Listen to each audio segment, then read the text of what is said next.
Syarat yang pertama, yang jikalau kita melakukan dan memperhatikan syarat tersebut, mudah-mudahan doa kita akan dikabulkan oleh Allah Subhanahu wa taala, yaitu hanyalah kepada Allah saja kita berdoa dan bermohon, tidak kepada yang lainnya. Hal ini sebagaimana yang disabdakan oleh Rasul kita Muhammad sallallahu alaihi wasallam kepada Abdullah ibnu Abbas radhiyallahu anhuma, tatkala Rasul kita Muhammad sallallahu alaihi wasallam membonceng Abdullah ibnu Abbas, sepupu beliau, yang mana beliau mengatakan kepada Abdullah ibnu Abbas radhiyallahu anhuma, ya ghulam, wahai anakku, wahai anak kecil. Ghulam ini seseorang yang berumur 5 tahun sampai 7 tahun. Berarti alangkah hebatnya Abdullah ibnu Abbas radhiyallahu anhuma.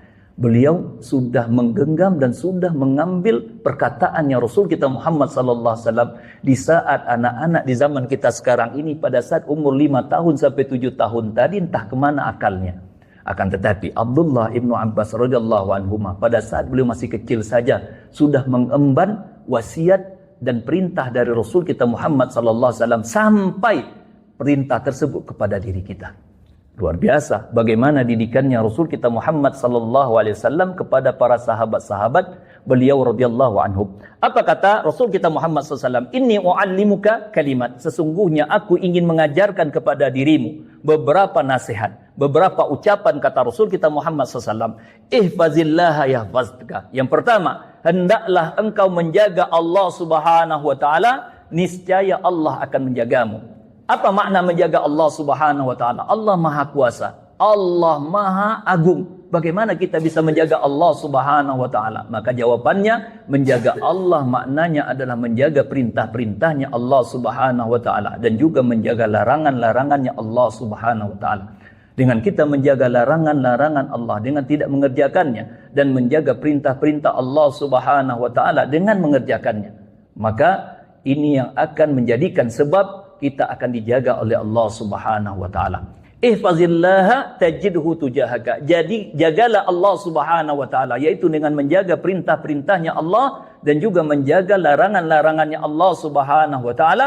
Niscaya ketika engkau butuh dengan Allah Subhanahu wa taala, Allah akan berada di hadapanmu. Maknanya ketika kita butuh pembelaan, ketika manusia tidak akan bisa lagi membela kita, maka hanyalah Allah Subhanahu wa taala yang akan membela kita pada saat kita membutuhkannya. Karena dikatakan ketika seseorang mengingat Allah di saat lapang, pasti Allah akan mengingatnya di saat dia dalam keadaan sempit. Akan tetapi sebaliknya, banyak kita lihat dan kita saksikan bagaimana orang di saat dia lapang, di saat dia senang, dia malah jauh dari Allah Subhanahu wa taala. Tiba-tiba ketika dia dalam keadaan kesulitan, tiba-tiba dalam keadaan dia kesusahan, dia merengek-rengek kepada Allah Subhanahu wa taala. Kita katakan, kemana engkau ketika dalam keadaan senang, ketika dalam keadaan lapang, engkau tidak ingat kepada Allah Subhanahu wa taala? Bagaimana mungkin ketika engkau dalam keadaan kesulitan, engkau ingin cepat-cepat Allah ingat kepada dirimu? Maka kita katakan para jemaah sekalian, rahimani wa rahimakumullah, inilah ketidaksabarannya manusia. Bagaimana manusia ketika mereka menganggap Allah Subhanahu, atau di saat mereka butuh kepada Allah Subhanahu wa taala, Allah belum menolong mereka, mereka cepat-cepat mengatakan bahwasanya Allah Subhanahu wa taala tidak adil. Mana janji Allah Subhanahu wa taala? Oleh karena itulah para jemaah sekalian rahimani wa rahimakumullah, kita pegang dari ucapan dari Rasul kita Muhammad sallallahu alaihi wasallam, jagalah Allah ketika kita dalam keadaan lapang, ketika kita dalam keadaan senang, niscaya ketika kita butuh dengan Allah Subhanahu wa taala, Allah, mudah-mudahan Allah akan selalu menjaga dan menolong kita pada saat itu. Kemudian kata beliau sallallahu alaihi wasallam, idza sa'alta fas'alillah. Jikalau engkau ingin meminta sesuatu, mintalah hanyalah kepada Allah Subhanahu wa taala. Sampai-sampai para sahabat-sahabat dan juga para ulama-ulama terdahulu, sampai ketika garam mereka saja habis, mereka tidak mau meminta kepada manusia, tetapi langsung meminta kepada Allah Subhanahu wa taala. Begitu juga ketika tali sandal mereka yang putus, mereka tidak merengek dan tidak bercerita kepada orang lain, tetapi langsung meminta kepada Allah Subhanahu wa taala. Tidak ada curhat di media sosial, akan tetapi mereka langsung curhat kepada Allah Subhanahu wa taala. Wa idza sta'anta fasta'in billah. Ketika engkau meminta pertolongan dalam kesulitan-kesulitan dan kesusahan-kesusahanmu, maka mintalah langsung kepada Allah Subhanahu wa taala. Karena itulah beliau sallallahu alaihi wasallam mengatakan wa'lam annal ummata law ittama'at ala ayyanfa'uka bi syai'in lam yanfa'uka illa bi syai'. Illa bi syai'in qad katabahu Allahu laka. Ketahuilah, jikalau Allah seandainya satu umat atau seluruh umat manusia mereka berkumpul untuk memberikan manfaat kepada dirimu, untuk memberikan kebaikan dirimu, ternyata kebaikan tersebut tidak Allah takdirkan sampai kepada dirimu, niscaya kebaikan yang mereka telah sepakati tadi akan sampai kepada dirimu, itu tidak akan pernah sampai kepada dirimu. Karena apa? Karena Allah tidaklah menakdirkan kebaikan tadi sampai kepada dirimu. Sebaliknya kata Rasulullah SAW, wa in istama'u ala an yadurruka bi syai'in lam yadurruk illa bi syai'in qad katabahu Allahu 'alaika rufi'atil aqlam wa jaffatil as-suhuf.